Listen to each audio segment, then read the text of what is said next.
Et l'autre jour, une phrase toute simple de ma bestie, comme on dit, m'a fait prendre conscience de ce vieux schéma qui était là et c'est génial aujourd'hui de pouvoir le nommer. Alors reste avec moi et je te raconte. Avec ma copine et je lui raconte que j'ai rencontré une nana vraiment sympa.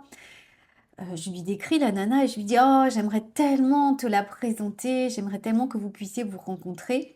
Et ma copine, elle me répond, mais très gentiment, elle me dit: «Oh, mais tu vraiment sympa, tu penses à moi comme ça?» Moi, j'avoue que lorsque je rencontre des gens, je pense pas forcément à toi et toi, c'est pas la première fois que tu me dis ça. Et là, je lui réponds c'était très gentil, hein, ce qu'elle me disait, ça n'était absolument pas un reproche, c'était juste une constatation.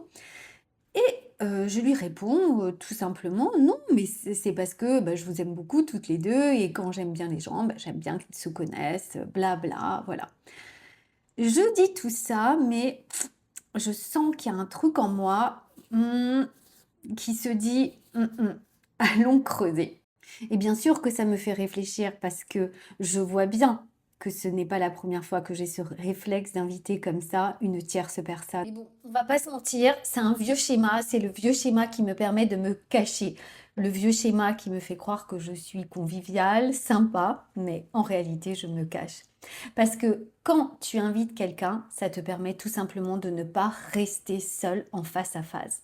Là, bien sûr, ça me questionne, même si j'ai déjà la réponse, parce que je le sais, au fond de moi, je le sais, mais je ne veux pas le voir parce qu'il y a cette petite chose en moi qui dit, mais non, tu n'en es pas encore là quand même. Tu as dépassé tout ça. Et si tu creuses un peu, et je vois bien que c'était mon cas, bien, quand quelqu'un t'intimide un peu par son assurance, son charisme ou sa simple présence, eh bien, le face à face te fait peur. Et pour moi, c'est plus facile dans ces cas-là de proposer d'inviter une tierce personne. La tierce présence, ça dilue l'intensité du regard entre deux personnes, ça dilue la possibilité aussi d'être vu directement et la responsabilité de la relation, le risque d'être jugé, encore pire, le risque d'être rejeté. À deux, tu vois bien que l'exposition est maximale, alors que à trois, l'attention circule et toi, tu peux te reposer en fait, tu peux observer. Donc, le vrai sujet, ce n'est pas je manque d'assurance, hein, on va pas revenir à ça.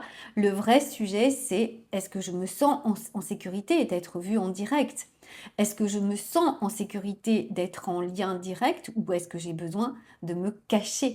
Quand tu ajoutes une troisième personne, inconsciemment, tu crées une sortie de secours, une protection et tu dilues ta vulnérabilité. Si tu réfléchis bien, c'est extrêmement intelligent comme stratégie, non? Alors, te flagelle pas, d'accord?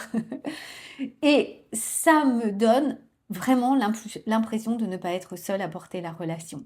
Donc, si tu es dans mon cas, et je suis sûre que tu l'es si tu écoutes cette vidéo, pourquoi tu fais ça?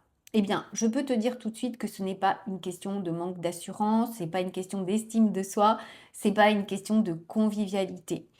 Pas du tout. C'est une question d'exposition. Quand tu es seul avec quelqu'un, mais ça réveille ton système d'attachement. Tu sais cette partie de toi qui a pris très tôt, est-ce que le lien est sûr? Est-ce que je peux être moi et être aimée telle que je suis? Est-ce que je peux être vue sans être rejetée? Donc si dans ton histoire, tu as appris qu'être face à quelqu'un d'impressionnant, quelqu'un qui a de l'autorité, bien c'était dangereux, ton système a appris à te protéger. Et aujourd'hui, ce même système, eh bien, il invente des stratégies très fines. Il continue à te protéger parce que lui, il en est resté là. Donc, on te pose une question et tu réponds. Mais regarde ces stratégies. Petit à petit, tu intègres ton mari dans la réponse. C'est-à-dire que tu fais en sorte que ton mari rentre dans la conversation. Parce qu'au moment où il rentre dans la conversation, toi, tu peux te retirer et te reposer. Tu es moins sous pression. Cette pression que tu as l'impression de ne pas pouvoir ressentir. Donc, ça te permet de t'effacer tout en mettant ton mari au centre. D'ailleurs, moi, j'ai choisi un mari très charismatique, un mari qui me permet de me cacher, de me reposer émotionnellement. Il parle beaucoup, il a du bagou, tout le monde l'adore, et moi, je peux rester là, tranquille, derrière. Ou ta copine, c'est pareil, hein. Moi, j'ai souvent des copines extraverti d'ailleurs. Et les gens comme moi, j'ai remarqué, aiment mettre les autres en valeur. Parce que quand tu mets l'autre en valeur, bah, tu le mets au centre et c'est toujours pareil. Toi, tu peux te retirer et donc te reposer. Donc tout ça, c'est pas du tout un défaut. Ne laisse pas le mental te dire, ben voilà, oui, tu te reconnais, donc tu veux être visible, mais tu veux pas qu'on te voie. Le mental te raconte beaucoup de choses, mais rappelle-toi, tout ça, c'est un système de protection. Et derrière tout ça, il y a aussi la fameuse honte toxique. Cette fameuse honte toxique, c'est cette sensation diffuse que si on reste trop longtemps face à l'autre, on va être découverte. Mais découverte comme dans ton pire cauchemar, hein, c'est-à-dire pas assez intelligente, pas assez intéressante, pas assez solide, trop sensible, trop intense. Enfin, tu vois le topo. Alors, inviter une troisième personne, bah, c'est toujours la solution pour ne pas être vu entièrement. D'autant que tu peux aussi, dans ces cas-là, montrer une autre facette de toi. Tu vois, moi, avec cette copine, c'est une copine avec qui je rigole tout le temps.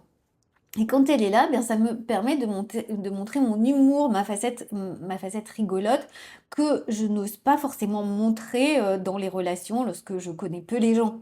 C'est pas cette facette que je vais mettre en premier. Mais avec elle, si elle est là, eh bien, je vais le faire. Donc, beaucoup de femmes qui ne se sentent pas assez font ça sans le savoir. Je suis sûre que tu te reconnais. Elles mettent leur mari au centre, elles parlent d'un projet collectif au lieu de dire moi. Elles invitent quelqu'un, comme je viens de te le montrer aussi, parce que vraiment seule, ça réveille la peur d'être insuffisante, d'être trop, d'être découverte. Et ça, crois-moi, c'est pas un petit truc anodin, c'est vraiment un schéma très, très inconscient, très précis, qui évite l'exposition directe pour te maintenir en sécurité. Et tu vas me dire, mais pourquoi la vie te rejoue ça alors que quand même, tu n'en es plus là et tu as compris tellement de choses. Eh bien, parce que justement, pourquoi la vie te propose ça? C'est pas pour que tu continues à te cacher ou pour que tu te forces à devenir visible, certainement pas. Et encore moins pour que tu te flagelles, hein. Pour que je vois les schémas inconscients qui tournent encore en moi. Et ces schémas qui se sont construits il y a tellement longtemps. Tu vois, ce schéma-là, honnêtement, je savais que je l'avais, mais je pensais que c'était fini. Parce que à un moment donné, se cacher, eh bien, ça t'a protégé. Donc, le système nerveux, il a appris moins d'exposition, plus de sécurité. Tu vois bien que c'est fabuleux, ce système, il a fait son travail. Aujourd'hui, ça ne te sert plus forcément. Quand ça se rejoue, ce n'est pas un échec, mais une opportunité de vivre une expérience différente en restant un tout petit peu plus longtemps avec cette sensation d'inconfort. Tu vois, tu restes avec la sensation, tu sens la pression dans ton corps, tu sens la chaleur, tu sens la peur d'être vu, tu vois les pensées qui passent et tu sais que rien de catastrophique ne se passe en fait. Quand tu fais ça, tu laisses l'émotion te traverser, tu laisses cette sensation te traverser et tu as de nouveau de tu apprends à ton corps de nouvelles expériences de sécurité. Plus tu fais ça, plus tu apprends que l'exposition n'est pas un danger, que tu peux être vu et rester en sécurité. Tu vois bien que quand tu fais ça, c'est un autre niveau de liberté. Parce que la vie te traverse, l'émotion te traverse, la vie te traverse et tu as accès à tout. C'est ça qui est fabuleux. Et l'idée, c'est pas que ça ne revienne jamais. L'idée, c'est de voir quand ça revient et de voir que je peux rester avec. J'espère que ça te parle. Si ça te parle, j'ai enregistré un audio pour aller ressentir. Tu le trouveras dans les commentaires. Je ne sais pas si on peut le télécharger, mais en tout cas, tu peux l'écouter.